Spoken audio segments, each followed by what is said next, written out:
Carroll said a quick no when asked if he's felt there has ever been a divide between QB Russell Wilson and other players.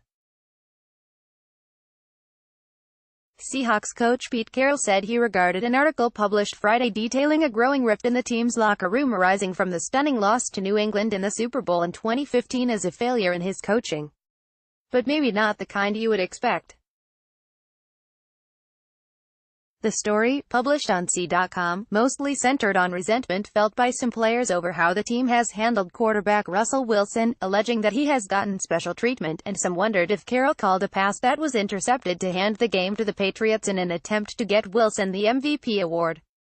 Carroll said he's never felt there was any rift between any other players and Wilson. No, he said. I don't even know what that would mean. I'm going to sound like Supreme Court Justice nominee Brett Kavanaugh.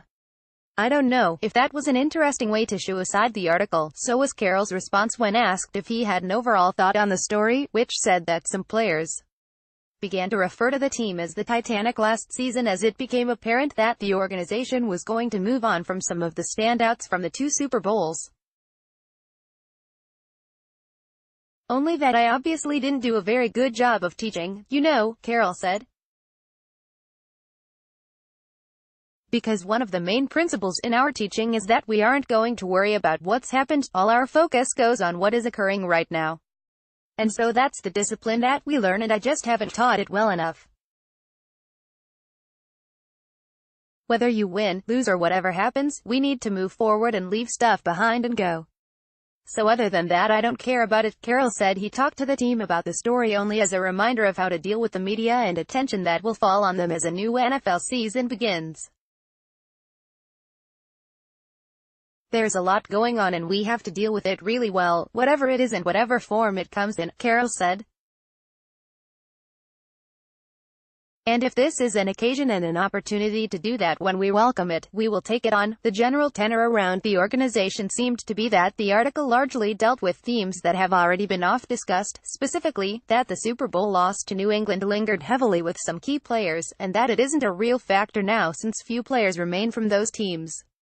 Just 6 players who were part of the Super Bowl loss may play Sunday against Denver: Wilson, receiver Doug Baldwin, linebacker Bobby Wagner, safety Earl Thomas, guard J.R.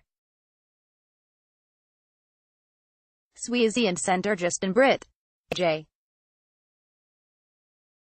Wright, a linebacker who was also part of both Super Bowl teams but won't play Sunday due to a knee injury, said recently he felt any lingering ill will over the end of the Super Bowl loss to New England had finally receded. It's finally gone away now, praise God, Wright said. Quote, when we lost, that stuff, the legacy that we could have went down as back-to-back champs. It's been a while, but I think we finally got over it. Thomas practices but doesn't talk. Status still unclear for Sunday. Thomas took part in practice again Friday and Carroll said he had a good week.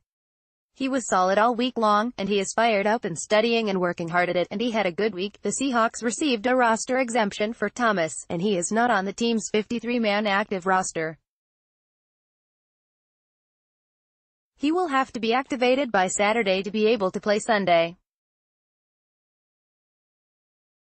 Carroll wouldn't say if Thomas will be activated, saying he just wants to use all the time available before making a decision. But a sign that he will be activated came when the Seahawks waived rookie cornerback Simeon Thomas, who was claimed off waivers earlier in the week. The news of Thomas's waiving was reported by the National Football Post.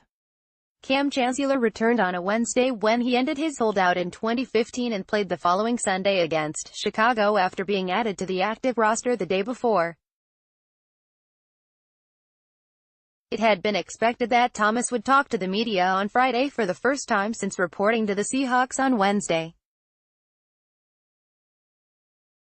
Instead, he said through a spokesman that he had said all he needed to with an Instagram post on Wednesday explaining his return to the team following a lengthy holdout. I worked my whole life for this, Thomas wrote. I've never let me, my teammates, city or fans down as long as I've lived and don't plan on starting this weekend. With that being said, the disrespect has been well noted and will not be forgotten. Father Time may have an undefeated record, but best believe I plan on taking him into triple overtime when it comes to my career. Fluker listed as out, Johnson questionable. The Seahawks officially ruled out guard DJ Fluker with a hamstring injury, and Carroll said Sweezy will start in his place. Cornerback Dante Johnson did not practice again Friday with a strained groin and was listed as questionable if Johnson cannot start. Carroll said that rookie Trey Flowers would likely get the start at right corner. That could give Seattle two rookie starters on defense, with Shaquem Griffin set to step in for right at weak side linebacker. Carroll said he thinks Flowers is ready and noted, "We've started young guys before." Carroll also said defensive end Dion Jordan will play after missing the preseason with a stress reaction in his leg. "He's done well, ready to go," Carroll said. "He's going to play in this game." Maxwell, Davis, Walden all get injury settlements. The Seahawks gave injury settlements to cornerback Byron Maxwell, quarterback Austin Davis and defensive end Eric Walden. All had been placed on injured reserve Saturday and the roster cut down to 53. All are now free agents, but none can immediately re-sign with Seattle.